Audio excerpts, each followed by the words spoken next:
ఈరోజు చేసే వీడియో అండి. ఈ చామంతి మొక్కలు ఈ విధంగా అన్నీ మన గార్డెన్లో 6-7 మొక్కలు ఉన్నాయండి. ఆ లైన్ అంతా ఈ మొక్కలన్నీ ఈ విధంగా ఎండిపోయినాయండి. ఎండ ఉన్న ప్రదేశంలో పెట్టేది నేను.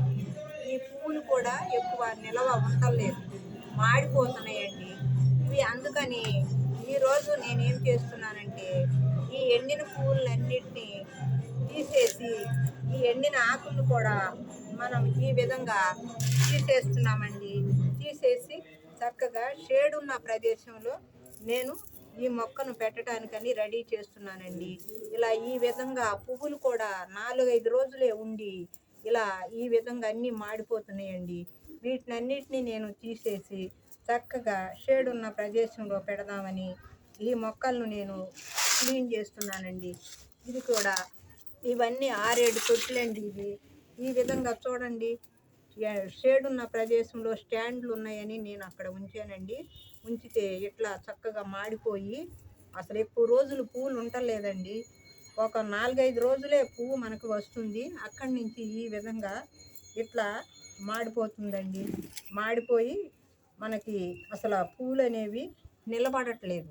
నిలబడకుండా ఇట్లా మాడిపోయి ఎప్పటికప్పుడే పువ్వు మనకి కనీసం ఒక 10 రోజులు కూడా ఈ పువ్వు ఉండలేదండి. 6-7 తొట్టులు ఉన్నాయి. ఈ విధంగా ఆకులు కూడా మాడిపోతున్నాయండి. ఇప్పుడు వీటినన్నిటినీ మనం క్లీన్ చేసేద్దాం. క్లీన్ చేసేసి ఈ ఎండిన పువ్వులన్నిటినీ మనం ఈరోజు తీసేసి మన గార్డెన్లో ఇదొక తొట్టి అండి. ఇది అన్నిటినీ తీసేసానండి. తీసిన తర్వాత ఇది కూడా సపోటా మొక్క వచ్చిందండి. ఇందులో ఇది కూడా చూడండి ఏ విధంగా మాడిపోయినాయో.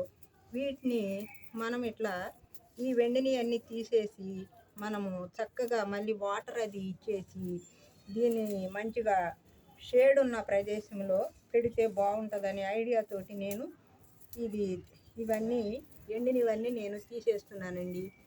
చూడండి ఏ విధంగా మనకి పువ్వులు వచ్చి 10 రోజులు కూడా ఈ పువ్వులు మనకి ఈ విధంగా ఉండలేదండి, మాడిపోతుంది. సరేనని నేను ఐడియాతోటి ఇది పువ్వు చాలా సున్నితమైన పువ్వు కదా, ఇది ఈ ఎండకి తట్టుకోలేక ఈ విధంగా మాడిపోతుందని ఐడియాతోటి నేను నా సొంత ఓన్ ఐడియా ఇది ఆలోచించి నేను వారం రోజుల నుంచి ఇవన్నీ తీసేసి మంచిగా క్లీన్ చేసి షేడ్ ఉన్న ప్రదేశంలో పెట్టి చూద్దాం. పెడితే మనకి మొక్క మంచిగా ఇంప్రూవ్ అవుతుందని వీటన్నిటిని ఈ విధంగా నేను తీస్తున్నానండి. ఈ గార్డెను 10 మొక్కలు అక్కడ స్టాండ్ మీద లైన్ అమ్మట ఉన్నాయండి. తర్వాత ఇది కూడా ఇదే తొట్టండి. చూడండి ఏ విధంగా మనకి ఆకులు మాడిపోతున్నాయి, పువ్వులు మాడిపోతున్నాయి. కనీసం ఇప్పుడు పువ్వులన్నీ వస్తున్నాయి. కనీసం మనకి ఒక వారం రోజులు 10 రోజులు కూడా ఈ పువ్వు నిలవట్లేదండి. అందుకని దీని ప్లేస్ మార్చేసి తమలపాకులాగా దీన్ని షేడ్ ఉన్న ప్రదేశంలో పెడితే మనకి ఇది సున్నితమైనటువంటి రేఖ కదండి. ఈ ఎండకి షేడు వస్తుంది, కానీ కొంచెం ఎక్కువ ఎండ ఉంటుంది. ఇలా మాడిపోతుందని నేను గ్రహించి నేను దీన్ని ఈరోజు అక్కడి నుండి తీసేసి నేను వేరే ప్లేసు ఆ మొక్కల్ని వేరే మొక్కల్ని ఇటు మార్చి ఈ మొక్కల్ని ఈ విధంగా ఇక్కడ మార్చేయాలని నేను ఐడియా వేసానండి. చూడండి ఇందులో కూడా టబ్బులో కూడా పెట్టానండి. ఇది చూడండి ఏ విధంగా మనకి అసలు ఆ పువ్వులు వచ్చినాయి, అన్నీ చక్కగా ఇప్పేసినాయండి. 2-3 రోజుల్లో ఇప్పేసి ఇట్లా మనకి పువ్వులు కనీసం ఇది ఈ విధంగా రాలిపోతున్నాయి. నాకు ఇక నేను ఐడియాతోటి ఆలోచించుకుని దీన్ని తమలపాకులాగా షేడ్ ఉన్న ప్రదేశంలో కొంచెం ఎండ తగలనట్టు ఉంటే వస్తుందేమో పువ్వు అనే ఐడియాతోటి నేను ఈరోజు దీన్ని క్లీన్ చేసేసి అక్కడ పెడదామని చూస్తున్నానండి. మరి ఇది ఎంతవరకు మన ఐడియా సక్సెస్ అవుతుందో చూద్దామండి. దీనికి మంచి వాటర్ను కూడా మనం ఇద్దాం.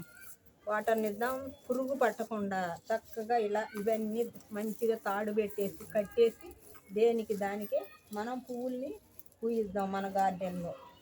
చూడండి ఏ విధంగా ఈ చెట్టు, ఇందులో తులసిమ్మ, పచ్చిమిర్చి, పాలకూర కూడా వచ్చిందండి. ఈ విధంగా మనకి ఈరోజు ఈ గార్డెన్లో పూసిన చామంతి ఈ విధంగా మనకి ఈరోజు ఇలా మాడిపోయి ఉందండి. సరే, మన ఐడియా ఎంతవరకు సక్సెస్ అవుతుందో, నీడ ప్రదేశంలో, షేడ్ ఉన్న ప్రదేశంలో ప్లేస్ మార్చేస్తే మనకి ఈ పూలన్నీ మంచిగా వస్తాయని ఇలా ప్లాన్ చేశానండి. ఇవి చూశారు కదా, ఇదండి నా సొంత ఐడియా తోటి నేను ఈ చెట్టుని ఈ విధంగా చేశానండి. ఈ వీడియో కనుక మీకు నచ్చినట్టయితే లైక్ చేయండి, షేర్ చేయండి, సబ్స్క్రైబ్ చేయండి. Thank you for